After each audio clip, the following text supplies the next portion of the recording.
ये कहानी सूरजपुर नाम के एक छोटे से गांव की है, जहां सुरेश नाम का एक किसान रहता था। सूरजपुर गांव में सुरेश अपनी पत्नी मीरा और बेटी कविता के साथ एक छोटे से घर में रहता था। सुरेश के माता पिता का निधन बहुत पहले हो चुका था।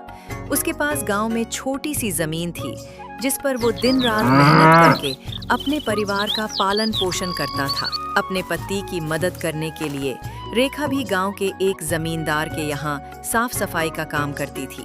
दोनों मिलकर अपने परिवार के लिए जी तोड़ मेहनत करते थे। वैसे तो सूरजपुर गांव में गर्मी का मौसम मार्च खत्म होने के बाद शुरू होता था, पर इस बार की गर्मी मार्च के शुरू होते ही अपने चरम सीमा पर पहुंच गई थी और हर साल गर्मी में सूरजपुर गांव का तापमान 40 डिग्री तक आम तौर पर पहुंच जाता था।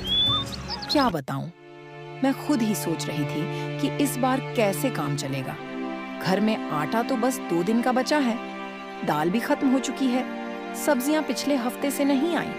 उम्मीद थी कि शायद सेठ जी कल परसों तक पैसे दे देंगे तो शायद कुछ व्यवस्था हो जाएगी। अरे ये तो बहुत बुरा हुआ। अगर कल तक पैसे नहीं मिले तो हम क्या करेंगे? ऐसे में अगर कविता बीमार पड़ गई तो हालात और भी खराब हो जाएंगे। मैं कल सुबह सेठ जी से जाकर बात करूंगा। सुबह सुरेश ने तय किया कि चाहे जो हो वो सरपंच जी से मदद मांगने जाएगा, क्योंकि अब बढ़ती गर्मी और भूख ने उसे चिंतित कर दिया था। उसने मीरा और कविता को घर पर रहने को कहा और खुद सरपंच की घर की ओर निकल पड़ा। कुछ देर चलते चलते वो सरपंच के घर पहुंच जाता है। सरपंच जी, हमारे हालात बहुत बुरे हैं। घर में राशन पूरी तरह से खत्म हो चुका है। भीषण गर्मी और लू के चलते कामकाज भी बंद हो गया है। अगर आप थोड़ी मदद कर दे तो आपका ये एहसान मैं जिंदगी भर नहीं भूलूंगा। सुरेश, ये मेरी जिम्मेदारी थोड़ी है। हर कोई मदद के लिए मेरे पास ही आ जाता है। तुम लोगों को तो जैसे आदत हो गई है दूसरों पर निर्भर रहने की। नहीं सरपंच जी, मैं मेहनत से कमाने वाला आदमी हूँ, भीख नहीं मांगता। लेकिन इस बार हालात ने मजबूर कर दिया है। भीषण गर्मी और लू ने खेतों की फसल जला दी है और मेरा परिवार भूखा है। कृपया मदद कर दीजिए। चुप रहो। अगर गरीब हो तो अपने गरीबी को स्वीकार कर उसके साथ जीना सीखो। यहाँ आकर रोने धोने से कुछ हासिल नहीं होगा। मेरे पास फालतू समय नहीं है, इसलिए यहाँ से चले जाओ। ऐसा मत कीजिए सरपंच जी, मेरी मजबूरी को समझिए। आप हमारे गांव के सरपंच हैं। अगर आप ही हमारे साथ ऐसा व्यवहार करेंगे तो हम किसके पास मदद मांगने जाएंगे? सुरेश की ये बात सुनकर सरपंच बहुत भड़क जाता है और अपने घर के नौकरों को आवाज लगाकर कहता है, अरे भानु और बल्ली, सुनो तो जरा इसे यहाँ से बाहर कर दो और आगे से इसे मेरे घर में कदम भी नहीं रखने देना। फिर सरपंच के घर के नौकरों ने सुरेश को धक्के मारकर सरपंच के घर से बाहर निकाल दिया। सरपंच के मुंह से खरी खोटी सुनने और धक्के खाने के बाद सुरेश भारी मन से अपने घर की ओर चल पड़ा। सुरेश जैसे ही अपने घर आया, उसने देखा कि मीरा बिस्तर पर लेटी हुई है और उसकी बेटी कविता उसके पास बैठी हुई थी। पापा आपके जाने के कुछ देर बाद अचानक माँ चक्कर खाकर गिर गई और उनको बहुत तेज बुखार भी चढ़ गया और तब से वो कुछ बोल नहीं रही है। हे भगवान, ये क्या हो गया? मीरा की ऐसी हालत सुरेश से देखी नहीं गई। वो बहुत घबरा गया था, इसलिए वो फौरन अपने घर के बाहर आ गया और बाहर आकर वो अपने पड़ोसियों को आवाज लगाने लगा।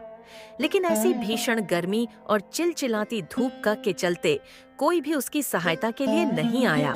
सुरेश फूट फूट कर रोने लगा। उसके आंखों से आंसू रुकने का नाम नहीं ले रहे थे। वो महसूस कर रहा था कि उसकी पूरी दुनिया खत्म हो चुकी है। मीरा के जाने के बाद कई महीने गुजर गए। अब मीरा के जाने के बाद सुरेश और कविता के जिंदगी में जैसे अंधेरा छा गया था। छोटे से घर में अब एक अजीब सा सन्नाटा था। बिस्तर पर पड़ी मीरा की निशानी और उसकी जगह बस अब उसकी यादें ही रह गई थी। सुरेश कई रातों तक मीरा की याद में सो नहीं सका। सुरेश की आंखें ये कहते हुए फिर नम हो गई। उसने कविता की ओर देखकर अपने आंसुओं को रोक लिया, क्योंकि वो अपने आप को अपनी बेटी के सामने कमजोर नहीं दिखा सकता था। देखते देखते इसी तरह कई दिन और बीत गए। फिर एक दिन सुबह सुरेश जब अपने घर के बाहर बैठा था, तभी गांव का सेठ हरिश्चंद्र वहां पहुंचा और बोला, सुरेश, अब तो 6 महीने बीत चुके हैं। मेरा कर्ज तुम अब तक नहीं चुका पाए हो। तुम्हें पता है ना, अगर तुम मेरे पैसे नहीं लौटा पाए तो मैं तुम्हारा घर और तुम्हारा खेत दोनों नीलाम करवा दूंगा। सेठ की बात सुनकर सुरेश का चेहरा चिंता से भर गया। उसकी माथे की लकीरें और गहरी हो गईं।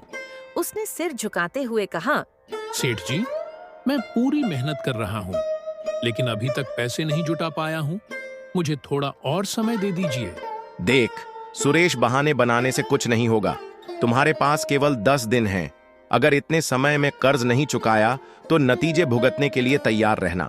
हरिश्चंद्र सुरेश को धमकाकर वहां से निकल जाता है और सेठ का ये कहकर वहां से चले जाना किसी संकट से कम नहीं था।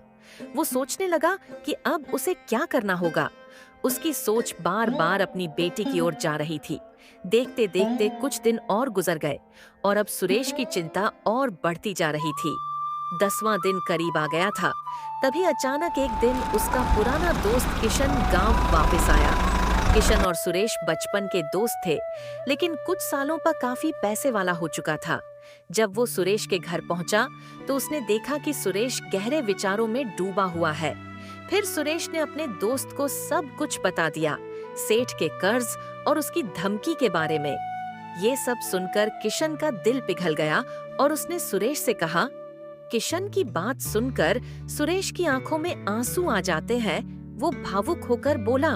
अगले दिन सुरेश सीधा सेठ हरिश्चंद्र के घर पहुंच गया और अपना सारा कर्ज चुका दिया। ये देख सेठ हैरान हो गया, लेकिन उसने अपने पैसे लेकर सुरेश को कर्ज से मुक्त कर दिया। इतना कहकर सुरेश वहां से निकल गया। चलते चलते वो कुछ दूर गया ही था, तभी उसे रास्ते में एक बूढ़ी औरत मिली जो उसे परेशान देखकर बोली, बेटा, तुम्हारी पत्नी के बिना तुम्हारा जीवन अधूरा सा लग रहा है। मुझे पता है कि तुमने उसके लिए बहुत दुख और दर्द सहा है, लेकिन याद रखो, जीवन कभी थमता नहीं, इसीलिए आगे बढ़ते रहना होता है। बूढ़ी अम्मा की बातें सुनकर सुरेश भावुक हो गया और उसकी आंखों में आंसू आ गए। फिर उसने भारी मन से कहा, अम्मा, आप सही कह रही हो। मेरी पत्नी के बिना मेरा जीवन सूना हो गया है। मैं अपनी बेटी कविता के लिए खुद को संभालने की कोशिश कर रहा हूँ, लेकिन कई बार ऐसा लगता है कि मैं हार जाऊंगा। क्या आप मुझे कोई तरीका बता सकती हो जिससे मैं अपनी बेटी की ओर अच्छे से देखभाल कर सकूं? सुरेश की ऐसी हताश भरी बातें सुनने के बाद बूढ़ी अम्मा ने अपने पास से एक छोटा सा मिट्टी का मटका सुरेश को दिया, परंतु वह मटका साधारण नहीं था। बेटा, तुम चिंता मत करो, मैं तुम्हारी मदद करूंगी। ये लो, ये पवित्र मटका, इसे लेकर जाओ और अपने घर में भगवान के सामने रखकर सच्चे मन से प्रार्थना करो। भगवान तुम्हारी जरूर सुनेंगे, लेकिन ध्यान रहे, तुम्हें 7 दिनों तक इस मटके के सामने बैठकर अपने पत्नी के लिए प्रार्थना करो। जब तुम किसी चीज के लिए सच्चे मन से प्रार्थना करते हो तो भगवान भी तुम्हारी मदद करने लगते हैं। अब जाओ और सच्चे मन से अपनी पत्नी के लिए प्रार्थना करो। फिर क्या था, सुरेश ने अम्मा का धन्यवाद करके वो मटका लेकर अपने घर के ओर चल पड़ा। जैसे ही वो घर पहुंचा, कविता दौड़कर उसके पास आई और कहा। अपनी बेटी को इतना परेशान देखकर सुरेश अपनी बेटी से कहता है, बेटी, मैं कहीं नहीं गया था और तुम फिक्र मत करो, अब सब सही हो जाएगा। बस हमें भगवान पर भरोसा रखना होगा। सुरेश ने बूढ़ी अम्मा से मिले मटके को अपने घर के मंदिर के पास रखा और गहरी सी सांस ली। उसके भीतर एक अजीब सी बेचैनी थी।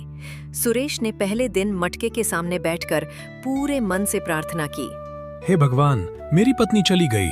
मैं मेरी बेटी के लिए जीना चाहता हूँ, लेकिन हालात मुझे हर दिन तोड़ रहे हैं। अगर ये मटका सच में कोई चमत्कार कर सकता है तो मेरी मदद करो। सुरेश को घर में वो मटका लाए। अब 4 दिन बीत चुके थे, परंतु अब तक उसका कोई जादू सुरेश का मन विचलित हो रहा था। उसे अब समझ में नहीं आ रहा था कि भगवान उसकी परीक्षा ले रहे हैं या फिर ये मटका सिर्फ एक छलावा था। लेकिन फिर भी उसने प्रार्थना जारी रखी। अचानक चौथी रात एक अजीब घटना घटी। रात के समय ये देखकर उसके रोंगटे खड़े हो गए। ये चमत्कार देखकर वो मन ही मन सोचने लगा, ये क्या हो रहा है? ये मटका इतना चमक क्यों रहा है सुरेश? ये सोच ही रहा था, तभी उसको मटके से अपनी पत्नी मीरा की आवाज आई। सुनिए जी, हिम्मत मत हारो। ये मटका जो आपको मिला है वो बूढ़ी अम्मा और कोई नहीं बल्कि वो परी थी, इसलिए ये तुम्हारी परीक्षा ले रहा है। जो भी तुम्हें मिलेगा वो केवल तुम्हारे मेहनत और परिश्रम के बलबूते पर ही मिलेगा। और हाँ, अब मैं जल्द ही लौटूंगी। सुरेश अचानक से अपने पत्नी की आवाज सुनकर रोने लगता है और भगवान से प्रार्थना करता है कि मुझे मेरी पत्नी लौटा दो।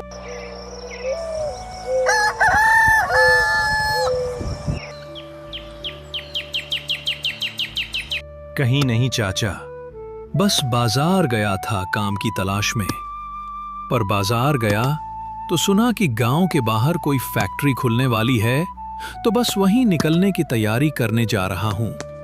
अगर वहां काम मिल जाए तो मुझे घूम घूम कर काम करने की जरूरत नहीं।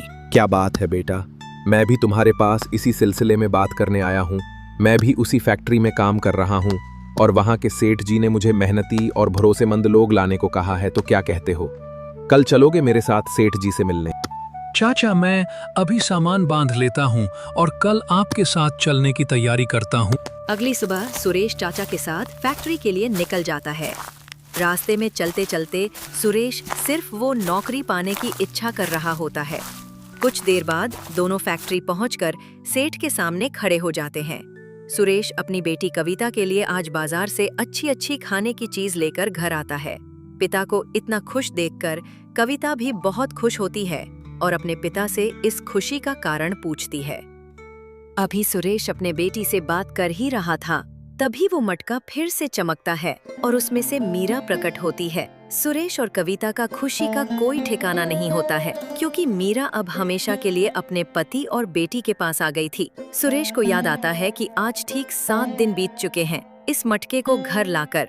सुरेश भी समझ जाता है, भगवान का शुक्रिया अदा करता है और खुशी खुशी जीवन बिताते हैं। अब सुरेश गांव का सबसे धनी व्यक्ति बन गया था और सबकी मादा करता है।